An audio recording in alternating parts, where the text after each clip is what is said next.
Tak ahoj, Jaruška, výklad karet. Krásné úterý všem přeji. Máme tady výklad na PIN kód 623. Protože ta zatelka je ze Slovenska, budeme se snažit tak troška hovorit po slovensky, aby tomu rozuměla. Budeme dávat opět fiktivní jména, čiže ta zatelku nazveme Marienka a jde o vztah svokry. A tu svokru nazveme Jana, dajme tomu, ano. Takže Marienka sa pýta, či sa odsťahuje od nej svokra, ano, lebo či tam ostane a po prípade, či sa medzi nimi zlepšia vzťahy. Pokiaľ budem karty míšať, budem video zastavovať, nech není také dlhé. Tak a jdeme na 3 kopky, ano, z jedných balíčků karet a ty nám řeknou, o co vlastně hlavně tady jde. Tak, já bych řekla, že hned první se mi tady ukázalo. Marienka, tady tej svokre hlavně jde o finance, ano.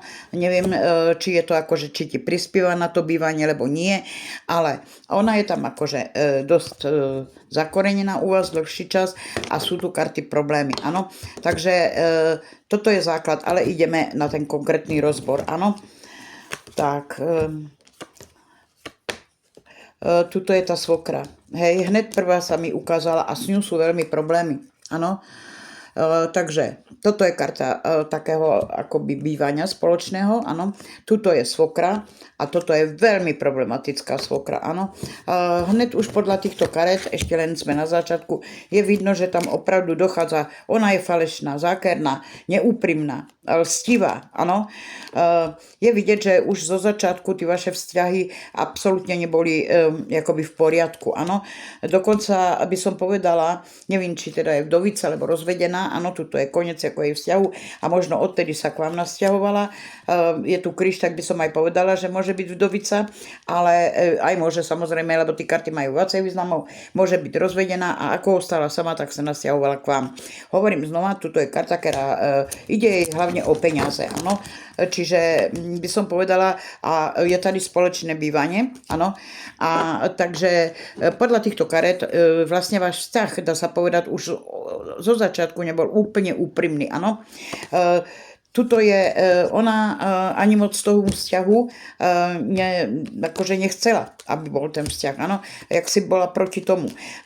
Ináč, čo sa týka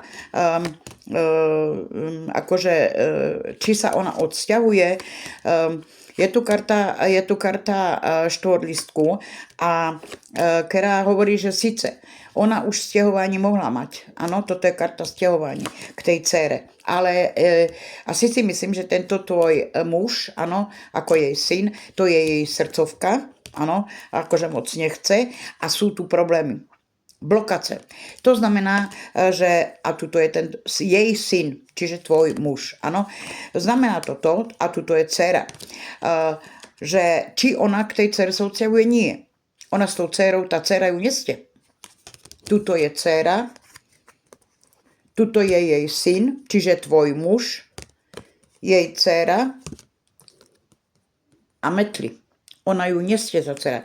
Oni sú akože povadení nebo poškriepení a tak dále. A ďalšia vec, nielenže to, ale tá dcera má svoje akože pravidlá a toto sa tej svokre nepáči. Čiže je tu karta veže a to je karta omedzení.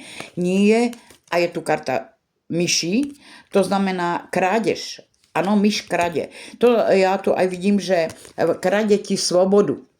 Ano, toto je karta akože som síce princezna, som slobodná, ale som princezna ve veži. Ano, nemôžem sa nikam dostať. Táto myš mi krade moju slobodu. Presne tak toto je s tou tvojou svokrou. Krade ti nielen slobodu, ale krade ti vlastne, vidím tu psychické problémy už troška. Ano, ja tu vidím aj spory medzi tebou a mužom. Ano, ohledně tej svokry, lebo tuto je akoby rodinný vztah. Ona nesie tento domov tvoj opustit, ano. Hovorím znova, nelúbili by sa jej podmienky, ktoré jej dáva tá jej dcera, ano, ktoré tá dcera hovorí, dobre, aj by si mohla, ale budeš tuto počúvať, čo ti ja akože hovorím, ano. Toto, že oni sa dohovorili s touto dcerou, možno ty ani nevieš, lebo je tu karta, ktorá hovorí tajnosti, ano. O tom sa s ňou debatovala a možno tá svokra ti to nepovedala, áno. Ďalšia karta. Tuto je karta do 3 mesiacov, áno. Tak nečakane náhle, pozrieme, čo príde, nečakane náhle budete sa rozhodovať, vy dva medzi sebou. Dávajte si pozor, aby ona ozaj, asi by chcelo s mužom sa viacej porozprávať, pretože tu sú také menšie spory, vadenice a také. Táto svokra vám narušuje aj vaše bývanie, váš citový vztah a tak dále.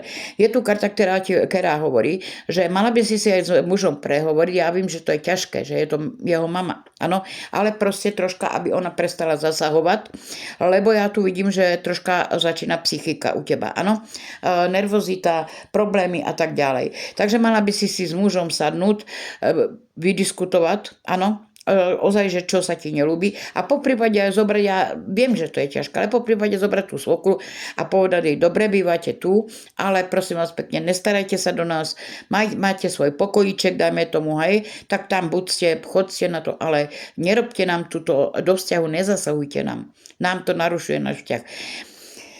Tvoja otázka bola, či sa odsťahuje k tej dcere. Nie, alebo tá dcera jej dala určité podmienky, ktoré ona moc sa jej nepáča, svokre. Ďalšia vec, či sa zlepšia vzťahy? Nie. Áno, síce ona hraje, že to akože je dobré, akože sa snaží ako na oko, ale nakoľko som hovorila, že je veľmi falešná, je neúprimná, áno, je proste klamavá, tak tie vztahy sú ozaj len na oko. Ona ťa nemala rada, proste už od doby, a je tu tá karta lišky, a je tu mraky, ona ťa nemala rada od doby už, čo ste vy boli s mužom vo vzťahu. Už od tej doby ona mala s tebou problémy. Takže zatiaľ nie je. Je mi to ľúto, ale samozrejme toto nie je výklad na rok, na 2, na 3, áno, nebo do budúcnosti. Je to konkrétne teď a tady.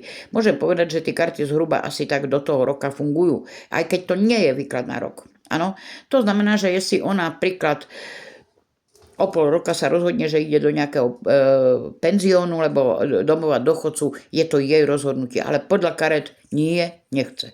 Takže krásny deň, budem sa tešiť, až navštívite môj stream na TikToku, Jaruška, výklad karet. Ďakujem za dôvieru a ďakujem za tady vaše spätné vazby, ktoré mi posíláte, že všem sa to plní. Samozrejme, máme na TikToku spätné vazby, kde sa môžete na to podívať. Ešte jednou krásny den.